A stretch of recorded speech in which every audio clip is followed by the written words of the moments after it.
Hello everyone, welcome to BMS notes. आज हम start करने वाले हैं चरक संहिता सूत्र स्थान चैप्टर 7। चैप्टर का नाम है न वेगान धारणीयम अध्याय। अब अष्टांग हृदय में हमने चैप्टर 4 रोगानुपातनीयम अध्याय पढ़ा है। इसके पहले का वीडियो उसमें डला हुआ है। उसमें हमने ये देखा है कि जो अधारणीय वेग हैं वो आचार्य वाग्भट ने 13 बताए हैं, आचार्य चरक ने भी 13 बताए हैं। अधारणीय वेग जिन्हें हमें धारण नहीं करना है, अधारणीय जिन्हें हमें धारण नहीं करना है। ठीक है, आचार्य वाग्भट ने भी 13 बताए हैं और आचार्य चरक ने भी 13 बताए। बस एक छोटा सा डिफरेंस है, आचार्य वाग्भट ने कास बताया है और आचार्य चरक ने उसके स्थान पर उद्गार बताया है। बाकी सब कुछ सेम टू सेम है, कुछ भी चेंज नहीं है। आचार्य वाग्भट ने 13 अधारणीय वेग बताए हैं, उनमें उन्होंने कास बताया है। ठीक है, और आचार्य चरक ने 13 बताए हैं, उन्होंने कास नहीं उद्गार बताया है। बस इसी चीज़ को याद रखना है, बाकी सब कुछ वैसा ही है रोगानुपातनीय अध्याय जैसा। चलो हम स्टार्ट करते हैं। सबसे पहले आता है मूत्र वेग। ठीक है, अब अगर कोई पेशेंट कोई भी मूत्र के वेग का धारण कर रहा है तो क्या क्या लक्षण मिलेंगे? बस्ती शूल, मूत्र इंद्रिय शूल, मूत्र क्रच मतलब पेनफुल यूरिनेशन होगा। ठीक है, मतलब यूरिन पास आउट करने में दर्द होगा, पीड़ा होगी। सिर में दर्द, विनाम इम्पॉर्टेंट लक्षण है। ठीक है, विनाम किसमें मिलता है? मूत्र वेग निग्रह में। वंक्षण में अनाह, तो विनाम याद रखना है हमको। विनाम मतलब होता है कि शरीर आगे की तरफ झुक जाएगा। अब कभी कभी देखा भी होगा एक बेसिक लाइफ में, जब हमें बहुत प्रेशर से यूरिन पास आउट करना होता है तो हम आगे की तरफ झुक जाते हैं पेट को प्रेस करके, है ना, जब बहुत इमरजेंसी सिचुएशन होती है। तो वैसे ही मूत्र के वेग को धारण करने से लक्षण आता है विनाम। ठीक है, अब इसकी चिकित्सा देखते हैं। स्वेदन, अवगाहन, अभ्यंग, अवपीड़क घृतपान। ठीक है, बहुत इम्पॉर्टेंट चिकित्सा है। जो मैं इम्पॉर्टेंट बता रही हूँ वो याद रखना है, बाकी तो बेसिक है, आप लोग लिख ही सकते हो। अवपीड़क घृतपान में क्या है? अवपीड़क घृतपान मतलब होता है कि पहले रोगी को घी पिलाना है, उसके बाद उसे खाना खिलाना है, फिर खाना पच जाएगा, उसके बाद दोबारा से घी पिलाना है। तो इसमें हम घृत 2 बार पिलाना है। ठीक है, एक सैंडविच की तरह होता है, जैसे बीच में खाना है, ऊपर भी घी, नीचे भी घी, मतलब खाने से पहले घी, फिर खाना पच जाने के बाद घी। तो इस तरीके से जो घृतपान होता है उसी को अवपीड़क घृतपान बोलते हैं। निरुवस्ती, अनुवासन वस्ती, उत्तरवस्ती। उसके बाद आता है पुरुष वेग निग्रह। अगर किसी ने पुरुष के वेग को रोका है तो पक्वाशय शूल, सिरसूल, अपान वायु, पुरुष की अप्रवृत्ति। ठीक है, जंघा पीढ़ी का उद्वेष्टन, आद्यमान। तो ये जंघा पीढ़ी का उद्वेष्टन, ठीक है, पिंडलियों में ईंठन होती है। ठीक है, थाइस में दर्द होता है पुरुष वेग निग्रह से। अब इसमें स्वेदन, अभ्यंग, अवगाहन, वर्ती प्रयोग, प्रमाथी अनुपान। प्रमाथी मतलब जो वात का अनुलोमन करे, जो वायु ऊपर की तरफ मूव कर गई है उसको नीचे की तरफ वापस लेकर आ जाए, वो होता है प्रमाथी अनुपान। ठीक है, उसके बाद आगे आ जाओ शुक्र वेग निग्रह। शुक्र वेग निग्रह में मूत्रेंद्रिय वंक्षण में शूल, अंगमर्द, हृदय पीड़ा, मूत्र का अवरोध। अभ्यंग, अवगाहन, मद्यपान, मुर्गे का मांस, कुक्कुट मांस, शाली चावल, दुग्ध सेवन, निरुवस्ती, मैथुन। मद्यपान, मुर्गे का मांस, मैथुन बहुत इम्पॉर्टेंट है। अब सबसे पहले मद्यपान, तो याद रखना है जो मद्यपान है वो शुक्र वेग निग्रह में की चिकित्सा में आता है। मुर्गे का मांस, कुक्कुट मांस बहुत ही अच्छा वृश्य माना जाता है, वृश्य मतलब वीर्यवर्धक। और मैथुन। उसके बाद अपान वायु का वेग धारण, तो अपान वायु मूत्र पुरुष में रुकावट आ जाएगी। आद्यमान, क्लम, उदरशूल बेसिक है। स्नेह, स्वेदन, वर्ती प्रयोग, वात अनुलोमन, आहार और औषधपान, वस्ती। उसके बाद आता है छर्दी वेग निग्रह। छर्दी वेग निग्रह मतलब अगर कोई उल्टी के वेग को रोक रहा है, किसी को उल्टी आ रही है और वो उसको रोक के रख लिया, उसने उसको कंट्रोल कर लिया, तो याद रखना जितने भी स्किन डिसऑर्डर्स हैं वो आएंगे। ठीक है, जितने भी स्किन डिसऑर्डर्स हैं वो आते हैं छर्दी वेग निग्रह में। खुजली होना, कोट होना, रेड कलर के रैशेस हो जाएंगे, खाना खाने का मन नहीं करेगा, उल्टी जैसा लगेगा, नौशिया फीलिंग, कुष्ठ, ज्वर, पांडु, शोथ, विसर्प, सब स्किन डिसऑर्डर्स। इसकी चिकित्सा में क्या करना है? भोजन के पश्चात वमन, मतलब रोगी को हमें खाना खिला के उल्टी करवा देनी है, ठीक है। धूमपान करवाना है, लंघन, रक्त मोक्षण, रूक्ष अन्नपान, व्यायाम, विरेचन। पित्त शामक चिकित्सा करेंगे, कफ पित्त शामक। उसके बाद आता है शवथु वेग निग्रह। शवथु वेग निग्रह मतलब कि किसी को छींक आ रही है और अगर उसने उसको रोक लिया है, शवथु मतलब होता है छींक आना, स्नीजिंग। तो इसमें क्या क्या लक्षण मिलेंगे? मन्यास्तंभ, शिरशूल, अर्दित, अर्धाववेदक, इंद्रिय दौर्बल्य, ठीक है। मतलब जो जॉ है वो लॉक हो जाएगा, इंद्रियां ठीक से काम नहीं करेगी, माइग्रेन का प्रॉब्लम होगा, हेडेक होगा, फेशियल पैरालिसिस भी हो सकता है, सिर में दर्द होगा, ये सब छींक के वेग को रोकने से। जत्रु के ऊपर अभ्यंग और स्वेदन करेंगे, ठीक है। ऊर्ध्व जत्रुगत अभ्यंग स्वेदन करते हैं। धूमपान, नस्य, वातहर अन्न का सेवन और भोजनोत्तर घृतपान का सेवन। फिर आता है उद्गार, बहुत इंपॉर्टेंट है। आचार्य चरक ने माना है, आचार्य वाग्भट ने नहीं माना है उद्गार। उद्गार की जगह पे क्या माना है? उसके बाद इसकी चिकित्सा आती है हिक्का, कास। इसके लक्षण आते हैं हिक्का, कास, अरुचि, कंपन, हृदयशूल, उरहशूल। उरहशूल मतलब ऊपर चेस्ट रीजन में दर्द होगा, ठीक है। उद्गार मतलब होता है डकार आना। अब अगर कोई उसको कंट्रोल कर रहा है तो क्या क्या लक्षण मिलेंगे? उरहशूल होगा। उसके बाद आएगा हिक्का की तरह औषध और उपचार करना है, ठीक है, हिक्का वेग की तरह। उसके बाद हिचकी आती है ना किसी को, तो उसमें हम जो भी ट्रीटमेंट करते हैं वैसा ही सेम ट्रीटमेंट हम करेंगे उद्गार के वेग में। फिर आता है जृंभा वेग निग्रह। जृंभा मतलब यॉर्निंग। अभी लेक्चर सुनते सुनते भी बहुत लोग कर चुके होंगे। विनाम, इससे पहले हमने विनाम कहाँ पढ़ा? बताना मुझे। आक्षेप, आकुंचन, शून्यता, कंपन, ठीक है। प्रवेपन मतलब शरीर में कॉन्ट्रैक्शन होगा, संकोच होगा। और शून्यता मतलब पूरे शरीर में सूनापन सा रहेगा, कपकपी सी होगी। वातग्न आहार और औषध उपचार करेंगे। शुद्धा वेग निग्रह, शुद्धा मतलब होता है भूख लगना। अगर किसी को बहुत तेज़ भूख लगी है, वो उसे खाना नहीं मिल रहा, वो शुद्धा के वेग का धारण कर रहा है, तो क्या लक्षण मिलेंगे? अरुचि सबसे पहली। अब देखो कभी कभी हमें खाना टाइम पे नहीं मिलता है, बहुत भूख लगती है, उसके बाद फिर मम्मी खाना लेके आती है तो हम मना कर देते हैं कि अब तो चाहिए ही नहीं, इतना लेट करती है ना। तो अगर हम शुदा के वेग का धारण कर लेते हैं तो अरुचि, फिर खाना खाने का दोबारा मन नहीं करता। अब अगर कोई लॉन्ग टर्म से कोई खाना नहीं खा रहा है, किसी को बहुत लंबे टाइम से हो गया है कि भूख के वेग को सहन कर रहा है, धारण कर रहा है, जैसे जो गरीब लोग होते हैं जिन्हें खाना नहीं मिलता, तो उनमें कृशता, दुबले पतले हो जाएंगे, दुर्बल हो जाएंगे, कलर चेंज हो जाएगा, हाथ पैरों में दर्द होगा, चक्कर आएंगे। चिकित्सा क्या करना है? स्निग्ध, उष्ण और लघु भोजन देना है, ठीक है। अगर किसी ने लंबे टाइम से फास्ट रखा है तो हम उसका फास्ट कैसे छुड़वाते हैं? उसको बहुत लाइट वेटेड, ठीक है, हल्की सी डाइट देते हैं, लघु आहार देते हैं, स्निग्ध और उष्ण देंगे। उसके बाद आता है पिपासा वेग निग्रह। अगर कोई प्यास के वेग को धारण कर रहा है तो उसमें कंठ और मुख का शोष हो जाएगा। शोष मतलब होता है सूख जाना। प्यास लगी है प्यास लगी है और पानी नहीं मिल रहा है तो क्या होगा? गला और मुख सूख जाएगा, बेसिक है।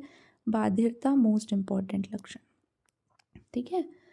बाधिरता, सुनाई नहीं देगा। श्रम, ठीक है। खिन्नता, हृदय पीड़ा। खिन्नता मतलब होता है डिप्रेशन, श्रम मतलब होता है थकावट, हृदय में पीड़ा होगी। तो बाधिरता बहुत इंपॉर्टेंट लक्षण है। पिपासा या तृष्णा वेग निग्रह में आता है। शीत उपचार और तर्पण पान कराएंगे, मतलब खाना भी कैसा खिलाएंगे? जो हाइड्रेटिंग हो, और ठंडा पानी वगैरह पिलाएंगे। अब बहुत प्यास लगती है तो प्यास कैसे बुझती है? हम कुछ ठंडा ठंडा पीते हैं तो अच्छा फील होता है। वाष्प वेग निग्रह, वाष्प मतलब होता है आंसू। अगर कोई अपने रोने को रोक रहा है तो प्रतिशय होगा। प्रतिशय मतलब नाक से पानी आता है। नेत्र रोग, हृदय रोग, अरुचि, भ्रम, बेसिक है। स्वप्न मतलब निद्रा, सुला देंगे। अगर कोई आंसुओं के वेग को रोक के रखा है या वाष्प वेग निग्रह किया है, धारण किया है, तो हम उसे सुला देते हैं, ठीक है। बहुत इम्पॉर्टेंट है स्वप्न किसकी चिकित्सा है? वाष्प वेग निग्रह की चिकित्सा है। मद्यपान, वाष्प वेग निग्रह। इससे पहले हमने मद्यपान किसकी चिकित्सा में पढ़ा, ये तुम लोग बताना। प्रिय कथा श्रवण, उससे अच्छी बातें करेंगे। अब तुम्हारा कोई फ्रेंड है, वो रो रहा है, कुछ भी रीज़न हो सकता है, समझ लो उसका ब्रेकअप हो गया है, तो हम उससे कैसे समझाते हैं? उससे अच्छी बातें करते हैं कि अरे कोई बात नहीं, वो तो तेरे लिए लायक ही नहीं था, तू तो उसे डिज़र्व वो तो तुझे डिज़र्व ही नहीं करता। इस तरीके से हम उससे अच्छी बातें करते हैं, ठीक, ताकि उसे अच्छा फील हो। तो वो होता है प्रिय कथा श्रवण। निद्रा वेग निग्रह, अगर किसी ने अपनी नींद के वेग को रोका है, कल तुम्हारा एग्ज़ाम है, आज तुम लोग रात भर बैठ के पढ़ रहे हो, तो क्या क्या सिम्टम्स होंगे? बहुत ज़्यादा जृंभा, यॉर्निंग आएगी, हाथ पैरों में दर्द होगा, तंद्रा आलसी सी रहेगी, सिर में दर्द होगा, आंखें भारी भारी रहेंगी। स्वप्न, अगेन इससे पहले कहाँ पर पढ़ा? इसके ही ऊपर, वाष्प वेग निग्रह में, ठीक है। और संवाहन, जो हल्की हल्की सी थपकी दे के मम्मी सुलाती है तो कितनी अच्छी सी नींद आ जाती है, तो उसी को बोलते हैं संवाहन। संवाहन और स्वप्न दोनों निद्रा वेग निग्रह में है। स्वप्न, मद्यपान, प्रिय कथा और वाष्प वेग निग्रह में, ठीक है, याद रखना इंपॉर्टेंट है। उसके बाद श्रम निश्वास वेग निग्रह, अगर कोई थक गया है, रनिंग की है, तो सांस फूलने लग जाती है। अब अगर समझ लो कि किसी, अब लेट हो गए हो कॉलेज जाने में और भागते हुए फर्स्ट क्लास में जा रहे हो, तो एकदम ज़ोर ज़ोर से हाफोगे तो नहीं, तो अपने श्रम वेग को निग्रह करोगे, धारण कर लोगे। तो क्या क्या लक्षण होंगे? गुल्म हो जाएगा, हृदय रोग, सम्मोह, मूर्छा, ठीक है, मतलब थोड़ा सा आँखों में ब्लैकआउट सा हो जाएगा, चक्कर आ जाएंगे, बेहोश हो जाओगे। तो अब इसमें क्या चिकित्सा करनी है? विश्राम, रेस्ट लेना है, बहुत इंपॉर्टेंट है, और वातज्ञ आहार औषध उपचार करना है। तो अब बेसिक है, 13 प्रकार के हमने अधारणीय वेग पढ़े हैं, इन्हें हमें अधारणीय मतलब धारण नहीं करना है। उसके बाद आते हैं धारणीय वेग, जो कि कितने हैं? 18। धारणीय वेग वो वाले वेग हैं जिन्हें हमें धारण करना है, ठीक है। मन, वाणी और शरीर से जो निंदित कर्म होते हैं, इनसे हमें बचना है। 3 चीज़, मन, वाणी और शरीर, ठीक है। अब मन के कौन से धारणीय वेग हैं? तो 9 है, ठीक है। मन से जो मन में वेग आते हैं जिन्हें हमें धारण करना है, लोभ, लालच, शोक, भय, क्रोध, अभिमान, निर्लज्जता, ईर्ष्या, अति काम वासना और अविद्या, ठीक है। लोभ मतलब लालच, कभी भी लालच आए तो उसको धारण करो, करना नहीं है लालच, इसलिए उसको धारण करना है वेग को। शोक मतलब किसी चीज़ का दुख होना, भय, डर, अगर डर भी लग रहा है तो उसको धारण करो, रिएक्ट नहीं करना है। क्रोध, गुस्सा आ रहा है तो उसको धारण करना है, करना नहीं है।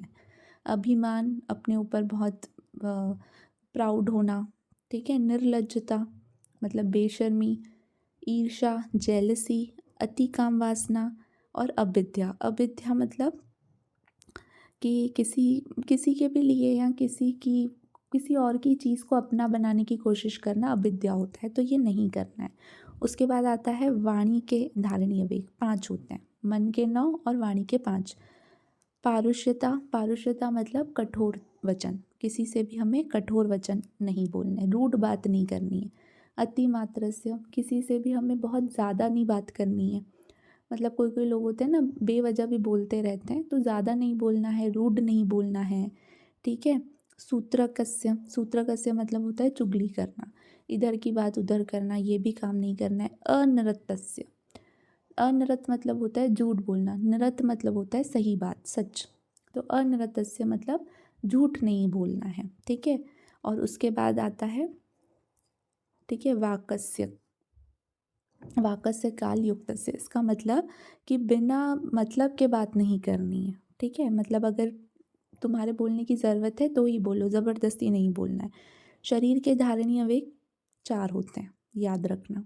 4 में सबसे पहले आता है परपीड़या, मतलब किसी को भी कष्ट नहीं पहुंचाना है अपने शरीर से, ठीक है, मारपीट, लड़ाई झगड़ा ये सब नहीं करना है। स्त्री भोग, किसी दूसरे की स्त्री पर स्त्री संभोग नहीं करना है, ठीक है। उसके बाद चोरी नहीं करनी है और दूसरों को आघात पहुंचाना या हिंसा के वेग, किसी पे हिंसा करना, तो ये सब नहीं करना है। उसके बाद आता है व्यायाम, बहुत इंपॉर्टेंट है, क्वेश्चन पूछा जाता है डायरेक्टली। अधारणीय वेग जनरली अष्टांग से क्वेश्चन पूछा जाएगा, और उसमें मैंने तुम लोगों को श्लोक भी लर्न कराया है। तो बहुत अच्छे से याद हो जाएंगे। चरक और वाग्भट के कुछ भी डिफरेंट नहीं है, सब कुछ सेम है, बस एक वेग डिफरेंट है। आचार्य चरक ने उद्गार माना है, आचार्य वाग्भट ने कास माना है, बाकी सब कुछ सेम है। अब आ जाओ व्यायाम पे। इसका रेफरेंस याद रखना है, कौन सा? न वेगान धारणी अध्याय चरक सूत्र चैप्टर 7 का 7 में इस मिलता है व्यायाम का वर्णन। ठीक है, तो याद रखना है। अब व्यायाम की परिभाषा क्या होती है? दो चीज़ें याद रखनी है, दृढ़ता और स्थिरता। अगर कोई ऐसी कोई भी क्रिया जिससे शरीर में स्थिरता और दृढ़ता, स्टेबिलिटी आ रही है और दृढ़ता आ रही है, मतलब मजबूत हो रहा है, तो वो व्यायाम है। ठीक है, और व्यायाम को हमें उचित मात्रा में करना है। उचित मात्रा से इनका क्या मतलब है? उचित मात्रा आचार्य वाग्भट बोलते हैं अर्ध शक्ति तक व्यायाम करो। अर्ध शक्ति का मतलब भी मैं बता चुकी हूँ क्या होता है, ये तुम लोग मुझे बताना। आचार्य सुश्रुत बोलते हैं बलार्ध तक व्यायाम करना है, और आचार्य चरक बोलते हैं थकावट आने तक व्यायाम करना है। मतलब ये उनका उचित समय है, इतनी देर ही करना है, इसके बाद नहीं करना है। और ये हर पर्सन टू पर्सन वरी करता है, सबके लिए अलग अलग है। ऐसा कोई टाइम फिक्स नहीं है कि 1 घंटा ही करना है। हो सकता है किसी के लिए 30 मिनट्स हो सकता है किसी के लिए 1.5 घंटा हो, तो वो सबके लिए डिफरेंट डिफरेंट हो सकता है। अगर थकावट हो जाए तो व्यायाम रोक देना चाहिए। आचार्य चरक ऐसा बोलते हैं। व्यायाम से क्या लाभ होंगे? शरीर हल्का होगा, ठीक है, कार्य करने का सामर्थ्य बढ़ेगा। अब अगर तुम रोज़ योगा कर रहे हो, ठीक है, वेट उठा रहे हो, तो कभी तुम्हें कोई काम होगा, वेट उठाना पड़ेगा, घर पे सिलेंडर आएगा, तुम्हें उठा के रखना है, तो वो तुम्हारे लिए बहुत ईजी होगा रखना। और अगर तुम कुछ नहीं करते हो तो वो तुम्हें बहुत ज़्यादा भारी लगेगा। तो काम करने का सामर्थ्य बढ़ रहा है व्यायाम से। स्थिरता आ रही है, दृढ़ता आ रही है, कष्ट सहने की शक्ति और बढ़े हुए दोषों की क्षीणता, जठराग्नि की वृद्धि। तो याद रखना है, जठराग्नि की वृद्धि भी व्यायाम से होती है। अति व्यायाम से हानि होगी, थकावट हो जाएगी, मन और इंद्रियों में शिथिलता आ जाएगी, धातुओं का क्षय, ज़्यादा प्यास लगेगी, रक्त पित्त हो सकता है, प्रतमक श्वास, ज्वर और वमन रोग हो सकता है। व्यायाम के लक्षण: पसीना आएगा, सांस की वृद्धि होगी, मतलब सांस फूलने लगेगी, अंगों में हल्कापन आएगा, हृदय आदि में अवरोध की प्रतीति होगी, मतलब हृदय में ऐसे भारी भारी सा लगेगा। उसके बाद एक क्वेश्चन आता है अति व्यायाम से हानि में, एक कोटेशन आता है, गजम सिंहम ईवा कर्षणम सहसा स विनश्यति। अगर कोई अति व्यायाम करता है तो क्या होगा? उसका विनाश हो जाएगा। किसकी तरह? जैसे एक हाथी को खींचने वाले सिंह की तरह। ठीक है, देख, अगर कोई शेर है वो हाथी को मार देगा और फिर अब उसको खींच के ले जाएगा कि मैं तो इसको अपनी गुफा में जाकर ऊपर जाकर ही खाऊंगा। एक पहाड़ के ऊपर उसकी गुफा है, अब वो बोल रहा है मैंने इसको मार दिया, मैं इसको खाऊंगा कब? ऊपर जाकर। तो अब वो जो शेर है वो हाथी को क्या करेगा? खींचता हुआ लेकर जाएगा। अब वो पूरा ऊपर तक तो पहुंच नहीं पाएगा शेर हाथी को खींचकर, तो बीच में ही उसका विनाश हो जाएगा। तो वैसे ही अगर तुम अति व्यायाम करोगे तो उसी सिंह की तरह तुम्हारा भी विनाश हो जाएगा। व्यायाम के अयोग्य कौन होंगे? जिनमें ऑलरेडी वात बढ़ा हुआ है, तो वो सब अयोग्य होंगे। बहुत ज़्यादा क्रोध, शोक, भय, परिश्रम से कोई पीड़ित है, ठीक है, बहुत अति मैथुन, अति भार ढोना या अति मार्ग गमन कोई कर रहा है, तो उनके लिए व्यायाम, वो व्यायाम के लिए अयोग्य है, उनको नहीं करना है। उसके बाद आता है पादांशिक क्रम। ठीक है, पथ्य परिवर्तन का नियम। पादांशिक क्रम मतलब होता है कि अगर तुम कोई भी तुम्हारी बुरी आदत है या अपथ्य सेवन कर रहे हो, तो उसको तुम्हें धीरे धीरे क्रम के अनुसार छोड़ना है। अगर तुम डायरेक्टली किसी चीज़ को छोड़ दोगे तो तुम्हारी बॉडी उस चीज़ के लिए हैबिचुअल है, तुम्हारी बॉडी ने उस चीज़ को अडॉप्ट कर लिया है। अब अगर तुम उस चीज़ को एकदम से चेंज कर लोगे तो बहुत सारी चीज़ें गड़बड़ हो जाएगी, तो उसको धीरे धीरे करके चेंज करना है, इसी को पादांशिक क्रम बोलते हैं। ठीक है, अब आचार्य चरक ने पादांशिक क्रम कितने दिन का बताया है? 7 दिन का बताया है। कितने दिन? 7 दिन। आचार्य वाग्भट ने पादांशिक क्रम 22 डेज का बताया है। आचार्य चक्रपाणि ने 15 डेज का बताया है। ठीक है, एक्स्ट्रा है, अगर याद रखो तो अच्छी बात है। आचार्य वाग्भट ने 22 डेज का बताया है, आचार्य चरक ने 7 और आचार्य चक्रपाणि ने 15 डेज का बताया है। ठीक है, अब ये कैसे होता है 7 डेज़ का? देखो यहाँ पर, सबसे पहले डे 1, पहले दिन क्या करना है? 3 पार्ट्स, 3 भाग अपथ्य का ही सेवन करना है, 1 भाग पथ्य का सेवन करना है। मतलब 25% तुम्हें पथ्य पे आना है और बाकी 75% तुम्हें अपथ्य पे ही रहना है। फिर सेकेंड और थर्ड 2 दिन 50-50% करना है, 2 भाग अपथ्य के और 2 पथ्य के। मतलब 50% तुम्हें अपथ्य करना है, 50% पथ्य करना है 2 दिन तक। फिर 3 दिन तुम्हें क्या करना है, 4th 5th और 6th डे पर एक एक भाग अपथ्य का लेना है और 3 भाग पथ्य के लेने हैं। मतलब 25% अपथ्य और 75% पथ्य लेना है। 3 दिन तक ये करना है और 7वें दिन पूरा का पूरा पथ्य पे आ जाना है। 100% पथ्य अपथ्य को छोड़ देना है, त्याग देना है। तो ये टोटल 7 दिन का पादांशिक क्रम है जो आचार्य चरक ने बताया है। उसके बाद आता है, अगर ये जो पादांशिक क्रम है इससे क्या लाभ होगा, क्या फ़ायदा होगा। इससे जो दोष नष्ट हुए हैं वो फिर से प्रकोपित नहीं होंगे, फिर से उत्पन्न नहीं होंगे, ठीक है। और जो भी गुण आए हैं शरीर में, जो नए गुण तुम लेकर आए हो पथ्य के सेवन से, वो कैसे रहेंगे, अप्रकम्प्य रहेंगे। अप्रकम्प्य मतलब कि सुस्थिर, स्टेबल हो जाएंगे, फिक्स हो जाएंगे तुम्हारी बॉडी में। उसके बाद आता है शरीर की प्रकृतियों का वर्णन। ये हम सबको पता है कि शारीरिक प्रकृति या दोषज प्रकृति 7 होती हैं। कौन सी, वात पित्त कफज 3, ठीक है। वात पित्तज, वात कफज, पित्त कफज 3 द्वंद्वज, और उसके बाद त्रिदोषज होती है वात पित्त कफज। तो 7 प्रकृतियाँ होती हैं। अब यहाँ पर बोला है प्रकृति के विरुद्ध गुण आहार का सेवन। अब ये तो बेसिक बात है, अगर किसी की वातज प्रकृति है या कोई भी प्रकृति है तो उसको आहार विहार कैसा लेना है, उसकी प्रकृति के विरुद्ध विपरीत गुण वाले आहार विहार का सेवन करना है। जैसे अगर किसी की कफज प्रकृति है तो उसको कैसी चीज़ें खानी है, जो रुक्ष हो, लघु हो, ठीक है, उष्ण हो, इस टाइप की चीज़ें उसको खानी है। मतलब विपरीत आहार का सेवन करना है अपनी प्रकृति से। उसके बाद आता है मलायन। मलायन 10 होते हैं, ठीक है, याद रखना है। मलायन मतलब जो मल मार्ग होते हैं वो 10 होते हैं। द्वे अधः, 2 अधोगत 2 होते हैं, एक मूत्र मार्ग और एक मल मार्ग 2 होते हैं। उसके बाद आता है सप्तह शिरसी। सिर में 7 होते हैं मल मार्ग। 7 कौन से, 2 आँखें, 2 कान, 2 नाक और 1 मुख, तो 7 सिर में होते हैं। और एक होता है स्वेद मुख। स्वेद मुख मतलब जो रोमकूप होते हैं वो सब, जहाँ से स्वेद निकलता है। स्वेद भी मल है। तो ये टोटल 10 मलायन बताए हैं। उसके बाद आता है मल वृद्धि और मल क्षय के लक्षण। अब अगर इन मलायनों में जो मल मार्ग हैं इनमें मल की वृद्धि हो जाएगी या मल का क्षय हो जाएगा। तो मल की वृद्धि हो जाएगी तो क्या होगा, भारीपन और मल की अति मात्रा, जो मल है वो ज़्यादा मात्रा में निकलेगा और भारी भारी फील होगा। और अगर मल का क्षय हो गया तो मल मार्गों में हल्कापन और मल की अप्रवृत्ति, मल नहीं निकलेगा, बेसिक है। उसके बाद आ जाओ दोषों के निकालने का काल। अब ये तो बहुत बेसिक है, हम सबको पता है कि जो प्रकोपक ऋतुएं होती हैं, जैसे शरद ऋतु में पित्त प्रकोप होता है तो उसमें हमें विरेचन कराना है। वर्षा ऋतु में वात प्रकोप होता है तो उसमें हमें वस्ती कराना है। और अगर वसंत ऋतु में कफ प्रकोप होता है तो उसमें हमें वमन कराना है। ये बहुत बेसिक है, सबको पता है। लेकिन यहाँ पर उन्होंने मंथ बताया है हमको कि कौन से महीने में, क्योंकि एक एक ऋतु में 2 2 महीने आते हैं, पता है हमको, तो वही यहाँ पर बताया है। सबसे पहले आता है माधव प्रथमे मासी, मतलब माधव से पहले वाला मास। माधव से पहले कौन सा मास आता है, मधु, ठीक है। मतलब कौन सा महीना, चैत्र। मतलब कौन सी ऋतु, वसंत ऋतु।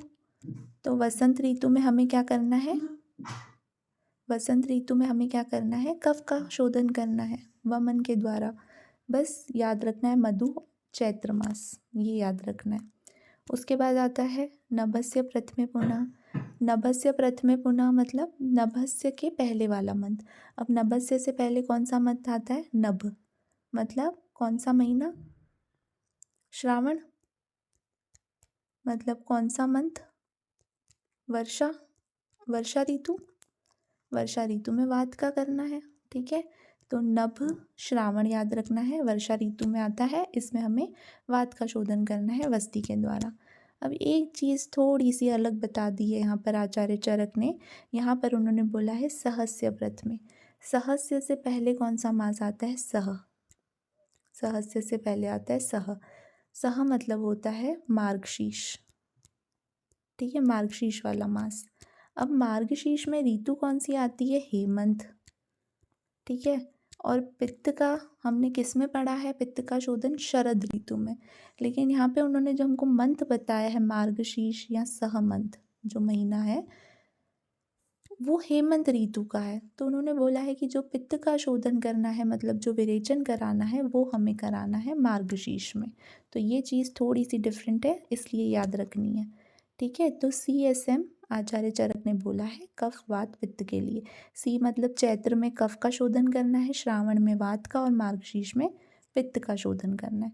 आचार्य वाग्भट बोलते हैं CSK, मतलब चैत्र में कफ का, श्रावण में वात का, लेकिन के मतलब कार्तिक, कार्तिक मास मतलब शरद ऋतु हमारी वाली, इसमें हमें पित्त का शोधन करना है। ठीक है, तो बहुत बेसिक सी बात है, याद रखनी है।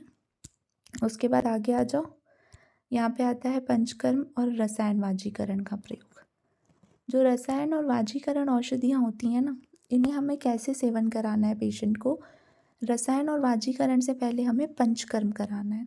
ठीक है, ठीक तरीके से पेशेंट का पंचकर्म हो जाएगा, उसके बाद ही मतलब वमन विरेचन वस्ती नस्य ये सब करके शरीर की शुद्धि हो जाने के बाद हमें रसायन और वाजीकरण औषधियों का प्रयोग करना है। उसके बाद आता है रसायन वाजीकरण से क्या लाभ होते हैं। तो जो भी वात पित्त कफ हैं वो बैलेंस्ड रहेंगे, रस रक्त आदि सारी धातुएं सम अवस्था में रहेंगी, धातु वैषम जन्य रोग नहीं होंगे, क्योंकि सब सम अवस्था में सारी धातुएं सारे दोष, तो धातु वैषम जन्य रोग नहीं होंगे। ठीक है, धातुएं बढ़ती हैं, समृद्ध होती हैं, वृद्धावस्था मंद हो जाती है, मतलब जो ओल्ड एज है वो स्लो स्लो आएगी, एजिंग प्रोसेस स्लो हो जाएगी, बुढ़ापे का अकाल में आक्रमण नहीं होता है। ठीक है, ये लाभ होते हैं। उसके बाद आता है निज विकार। अब निज और एक होता है आगंतुज, ये भी मैं समझा चुकी हूँ। निज मतलब जो दोषों से कुपित होंगे, निज रोग में पहले क्या होगा, दोष प्रकुपित होंगे, उसके बाद क्या होगा, लक्षण मिलेंगे। आगंतुज में क्या होता है, पहले लक्षण मिलते हैं और बाद में दोष प्रकुपित होते हैं, ये आगंतुज में होता है।